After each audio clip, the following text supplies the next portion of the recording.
krim pagi dari DRW Skincare. Nah, aku cuma pakai krim paginya aja ya. Aku nggak pakai bedak apapun. Jadi ini hasilnya. Jadi kinclong yang dulu bekas jerawat aku gede-gede, terus juga bekasnya sekarang udah hilang. Ini aku nggak pakai bedak sama sekali, cuma pakai krim pagi dari DRW Skincare. Emang harus sabar karena semua ada prosesnya. Awal pakai aku pakai bumil, dan ini aku masih lanjut bumil ya. Nih tuh, krim khusus ibu hamil, kayak jelas.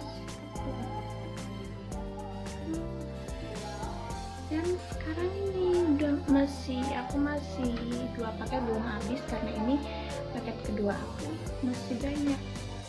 Dan sekarang bekas jerawatku udah hilang. Belang banget sama tangan karena emang dulu kulit aku emang kusam banget. Dan sekarang wow, hasilnya aku suka banget.